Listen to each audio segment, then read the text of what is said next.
क्या आपका time properly manage नहीं हो पाता? क्या आपके छोटे छोटे टास्क ऐसे डिवाइड हो जाते हैं कि आपका टाइम कंप्लीट हो जाता है, पूरा दिन खत्म हो जाता है, लेकिन आप वो टास्क कंप्लीट ही नहीं कर पाते हैं? तो आप कैसे टाइम को मैनेज करोगे? कैसे आपका टास्क कंप्लीट होगा? चलिए जानते हैं इस वीडियो में। हाय गाइस, आज के वीडियो में हम जानते हैं कि कैसे अपने टास्क को मैनेज किया जा सकता है।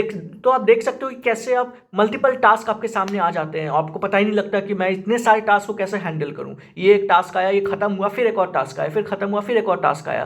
तो लाइन से टास्क आते ही रहते हैं और फिर जब दिन खत्म होता है फिर लगता है ये 2-3 टास्क तो छूट गए मेरे से, ये 2-3 टास्क तो मैं कर ही नहीं पाया। तो कैसे मैनेज करोगे इस चीज़ को? तो ये हमें समझना होगा कि आप सारे टास्क एक दिन में नहीं कर सकते हैं। इसे कहते हैं प्रॉपर टास्क टाइम मैनेजमेंट।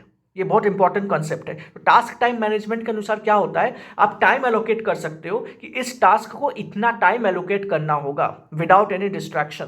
तो आप क्या कर सकते हो, आप एक स्टॉप वॉच लेकर रख सकते हो, क्योंकि मोबाइल में अगर आप स्टॉप वॉच यूज करोगे तो प्रॉब्लम होगा। क्या प्रॉब्लम होगा? अगर आप मोबाइल में स्टॉप वॉच यूज़ करते हो ना, तो क्या हो सकता है कि आप डिस्ट्रैक्ट हो सकते हो। फ़ोन में आप हो सकता है सोचोगे कि 2 मिनट का कोई वीडियो देख लेते हैं, कोई शॉर्ट वीडियो देख लेते हैं, आप डिस्ट्रैक्ट जैसे ही हुए आप गलत डायरेक्शन में चले जाओगे। ठीक है, तो सबसे बेटर ये होगा कि आप फिजिकल कोई चीज़ ले जहाँ पर डिस्ट्रैक्शन में जाने का चांस कम है, उस जोन में जाने का चांस कम है। तो आप क्या कर सकते हो, आप छोटा सा स्टॉप वॉच ऑर्डर कर सकते हो, अमेजोन में मिल जाएगा, कोई बड़ी चीज़ नहीं है। आप ऑर्डर कर सकते हो, बहुत ही सस्ता मिल जाएगा आपको, 200-300 रुपये में। अब वहाँ से जो ऑर्डर करोगे उसमें एक स्टॉप वॉच में एक लगाने का सिस्टम होता है कि आप वहाँ पर एक टेक्निक अप्लाई कर सकते हो जिसे कहते हैं पोमोडोरो टेक्निक। ठीक है, तो आपने नाम सुना होगा पोमोडोरो टेक्निक का। इसमें क्या होता है, आप 25 मिनट्स का एक फोकस ड्यूरेशन सेशन कर सकते हो। तो आप क्या करोगे, पहले आपको एक टू डू लिस्ट बनाना होगा। ठीक है, सोने से पहले या सुबह उठते ही पूरे दिन क्या करोगे उसका एक टू डू लिस्ट बना लीजिए। ठीक है, तो मान लीजिए आप दिमाग में है कि ये 5 चीज़ आपको कंप्लीट करना ही है, और उसको आप डिवाइड कर लीजिए कि कौन सा टास्क सबसे ज़्यादा इंपॉर्टेंट है, कौन सा टास्क लीस्ट प्रायोरिटी वाला है। ठीक है, तो उसमें क्या होगा, कुछ टॉप के 3-4 ही ऐसे टास्क होंगे जो सबसे ज़्यादा प्रायोरिटी में हाई होंगे, जो करना ही करना है, उसके बिना काम नहीं चलेगा, जो नियरेस्ट शॉर्ट टर्म गोल में लाई करेगा। तो उसको आप टिक कर लीजिए। ठीक है, टू डू नोट्स में माइक्रोसॉफ्ट टू डू नोट्स आता है, उसमें भी आप लिख सकते हो। ठीक है, तो वहाँ पर आप सेट कर दिए ये टास्क असाइन है, और हर एक टास्क के सामने एक टाइम एलोकेट कर दीजिए कि इस टास्क को करने में 1 घंटा जाएगा, इस टास्क को करने में 45 मिनट्स जाएगा, इस टास्क को करने में 2 घंटा जाएगा। वो आप टास्क एलोकेट कर दो। ठीक है, एक बार वो टास्क एलोकेट हो गया ना, तो आपके दिमाग में एक क्लियर गोल, एक क्लियर विजन रहेगा कि आज मुझे क्या करना है और आज मुझे क्या नहीं भी करने से चलेगा। ठीक है, तो अक्सर लोग क्या करते हैं, जो छोटे छोटे टास्क होते हैं ना उसको जल्दी कर लेते हैं, और जो इंपॉर्टेंट टास्क होता है उसको प्रोक्रास्टिनेट करते हैं कि बाद में करेंगे, बाद में करेंगे। और जब रात हो जाती है, सोने का टाइम आ जाता है, तब इतनी तेज नींद आती है कि उस वक्त सबसे इंपॉर्टेंट टास्क नहीं हो पाता है। फिर दिमाग में आता है कि सबसे इंपॉर्टेंट टास्क छूट गया, सबसे जो कम प्रायोरिटी वाला था वो तो मैंने सुबह ही कर लिया, और ज़्यादा प्रायोरिटी वाला रात तक छोड़ दिया, नींद आ गई, सो गया। तो ऐसा नहीं करना है। तो सबसे टॉप प्रायोरिटी, सबसे इंपॉर्टेंट आपके लाइफ के लिए, आपके कैरियर के लिए, उसको फर्स्ट प्रायोरिटी में रखकर उसको पहले ख़त्म करना है। और एक बार आप कठिन और डिफिकल्ट काम को पहले कर लोगे ना, तो आपका कॉन्फिडेंस और सेल्फ एस्टीम यहाँ हो जाएगा। तो उस चीज़ को समझना सबसे ज़्यादा जरूरी है। तो आप क्या कर सकते हो, सबसे इंपॉर्टेंट को आपने लिस्ट डाउन कर लिया, ये टॉप 3 टास्क बहुत इंपॉर्टेंट है, हर एक टास्क के सामने एक टाइमर लगा दिए। ठीक है, कि वो 1 घंटे का टास्क है। ठीक है, तो आप 1 घंटा पूरा एक साथ नहीं बैठेंगे। आप क्या कर सकते हो, पोमोडोरो टेक्निक अप्लाई कर सकते हो। पोमोडोरो टेक्निक के अकॉर्डिंग क्या होता है कि आप 25 मिनट तक टाइमर लगाकर, स्टॉप वॉच जो आप खरीदे हो वो लगाकर बैठे हो। ठीक है, काम कर रहे हो। जैसे ही 25 मिनट्स का फोकस सेशन हुआ, उस दौरान आपको फोन को डू नॉट डिस्टर्ब मोड में रखना है। ठीक है ना, आपका एक बाउंड्री रहेगा, जब तक कोई बहुत ज़्यादा इमरजेंसी नहीं होगा आप किसी को अलाउ नहीं करिएगा कि आपको डिस्टर्ब करे उस 25 मिनट्स के दौरान।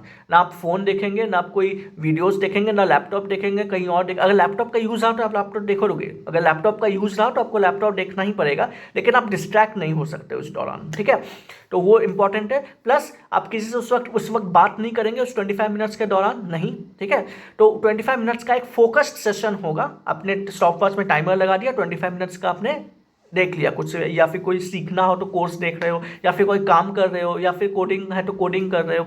बहुत सारी चीज़ें आप कर सकते हो जो आपका कैरियर से रिलेटेड है, आप वो काम कर लिए। फिर 5 मिनट का गैप ले सकते हो। ठीक है, पोमोडोरो टेक्निक यही होता है कि आप 25 मिनट्स का एक फोकस सेशन हुआ, फिर 5 मिनट का गैप, फिर 25 मिनट्स का फोकस सेशन हुआ, फिर 5 मिनट का गैप, और फिर जब 25 मिनट्स का सेशन होता है उसके बाद आप टोटल 10 मिनट का गैप ले सकते हो। ठीक है, depending upon the duration of your task. तो मान लीजिए आपका टास्क जो है 2 घंटे का है, कोई एक टास्क आपको 2 घंटे में कंप्लीट करना है, आपने उसको एलोकेट किया कर रखा है टाइम आज के दिन का। तो आप क्या कर सकते हो, आप पहले 25 मिनट्स काम अच्छे से काम किए फोकस होकर के, फिर आप 5 मिनट का थोड़ा सा ब्रेक ले लिए, पानी पी लिए, थोड़ा बहुत कुछ खा लिए, फिर अगेन आप 25 मिनट के लिए बैठे, फिर आप 5 मिनट का ब्रेक ले लिए, अब फिर 50 मिनट का आपने ऑलरेडी कंप्लीट कर लिया है, ठीक है। फिर आप नेक्स्ट 25 मिनट का किए, ठीक है सेशन, फिर 10 मिनट का गैप हो गया, ठीक। तो 50 + 25 75 मिनट्स का आपने ऑलरेडी पढ़ाई कर रखा है, ठीक है। तो 75 मिनट्स हो गया, तो यही सेम चीज़ दोबारा रिपीट करेंगे 10 मिनट के गैप के बाद, तो आपने 150 मिनट्स का सेशन ऑलरेडी कंप्लीट कर लिया है। तो 150 मिनट्स मतलब कितना हुआ, तो 120 मिनट्स मतलब 2 घंटा, ठीक है। तो 120 मिनट्स 2 घंटा, 2 घंटे से भी आगे निकल गया, ठीक है। तो यही सेशन 6 बार रिपीट किए, तो आपका 2 घंटे का टास्क एकदम प्रॉपरली फोकस होकर के आप कर पाए। तो ये अगर आप अपने लाइफ में प्रॉपरली इम्प्लीमेंट कर पाते हैं तो बिलीव मी आपका लाइफ चेंज हो सकता है, क्योंकि आप फोकस होकर काम कर रहे हो। हम लोग ने क्या क्या चीज़ सीखा आज, फर्स्ट टू डू नोट्स बनाना है कि आज हमें क्या क्या टास्क करना है सुबह से लेकर रात तक में, सबसे इंपॉर्टेंट सबसे पहले, सबसे प्रायोरिटी वाला, और लीस्ट प्रायोरिटी और लीस्ट इंपॉर्टेंट वाला सबसे लास्ट में रखना है, ठीक है। ये फिर दूसरा क्या है, आपके पास एक स्टॉप वॉच होना चाहिए जहाँ पर आप लगा करके पोमोडोरो टेक्निक के हेल्प से आप टाइम सेट करके आप उस काम को पूरा कंप्लीट करेंगे, ठीक है। और तीसरा फोकस रखना है, डिस्ट्रैक्ट नहीं होना है। Distraction is the root cause of all the sufferings है ना टास्कों की, ये आज नहीं हो पाएगा, कल हो पाएगा या फिर परसों हो पाएगा। जो हम डिले करते हैं, ये प्रोक्रास्टिनेट करते हैं, इसका रीज़न यही है कि हम डिस्टर्ब हो जाते हैं, हम डिस्ट्रैक्ट हो जाते हैं। और एक बार हम डिस्ट्रैक्ट हो जाते हैं ना, हम जाते हैं कुछ मिनट के लिए, लेकिन वो कब घंटों में कन्वर्ट हो जाता है पता ही नहीं लगता, ठीक है ना। तो इसलिए हमें डिस्ट्रैक्शन के लिए टाइम शेड्यूल करना है, ठीक है। अगर आप डिस्ट्रैक्ट होना चाहते हो तो आप टाइम एलोकेट कर दो कि इस टाइम से इस टाइम तक आपको डिस्ट्रैक्ट होना है, ठीक है। ये सबसे इंपॉर्टेंट चीज़ है। हो सकता है आप दोपहर में खाना खाने के बाद आपको काम करने का मन नहीं करता है, आपको नींद आती है, तो वहाँ पर आप 40-45 मिनट्स का आप कोई वीडियो देख लिए, कुछ लेसन सीख लिया, कुछ इंपॉर्टेंट चीज़ देख लिए, या फिर कुछ इंटरटेनमेंट वाला ही चीज़ देख लिए जिससे आप इंटरटेन हो रहे हो, आपका माइंड फ्रेश हो रहा है, फिर आप काम में लग सकते हो, ठीक है। तो आपको वो फाइंड आउट करना है कि आप ऐसा कौन सा टाइम है पूरे दिन में जहाँ पर आप फोकस उतना नहीं कर पाते हो, आप थोड़ा डिस्ट्रैक्ट होना चाहते हो, आपका माइंड फ्रेशनेस मांग रहा है, उस वक्त आप शेड्यूल करके आप वीडियोस देखो या कोई सीरियल देखो या कुछ भी देखो, जिससे आपका डेवलपमेंट हो, स्किल डेवलपमेंट हो या इंटरटेनमेंट हो आपका, ठीक है।